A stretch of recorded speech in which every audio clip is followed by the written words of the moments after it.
Baruipara union ছাত্রদল কর্তৃক আয়োজিত কৃষক দল নেতা বাদল হত্যার প্রতিবাদে এবং জামাত শিবির কর্তৃক তাণ্ডবের প্রতিবাদে আজকের এই প্রতিবাদ সভার সম্মানিত সভাপতি, উপস্থিত বাগেরহাট জেলা ছাত্রদল, বারুইপাড়া ইউনিয়ন ছাত্রদল, বিভিন্ন উপজেলা ছাত্রদল এবং বিভিন্ন ইউনিয়ন ছাত্রদল থেকে আগত নেতাকর্মী ভাইয়েরা, আসসালামু আলাইকুম।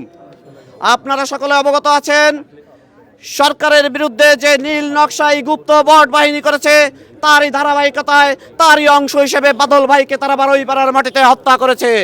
তারা শুধু বারুইপাড়ার মাটিতে বাদল ভাইকে হত্যা করেনি, বাদল ভাইয়ের রক্তের উপর দিয়ে তারা লীলা খেলা চালাচ্ছে।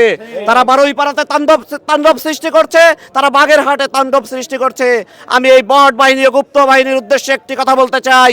আপনারা যদি মনে করেন বাগেরহাট জেলা বাংলাদেশের বাইরের কোনো অংশ, তাহলে আপনারা ভুল করবেন। আপনারা বোকার স্বর্গে বসবাস করছেন। বাগেরহাটও বাংলাদেশের একটি অংশ এবং তারেক রহমান এই বাংলাদেশের প্রধানমন্ত্রী।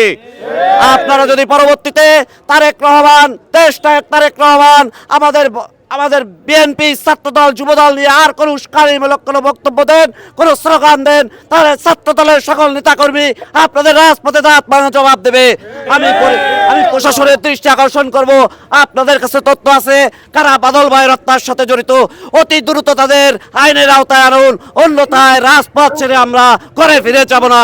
এবং বাগেরহাট জেলা ছাত্রদল বাদল মোড়ল হত্যাকাণ্ডের প্রত্যেকটি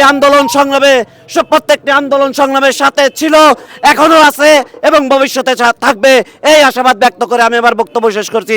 বাংলাদেশ জিন্দাবাদ, বাংলাদেশ জাতীয়তাবাদী ছাত্রদল জিন্দাবাদ।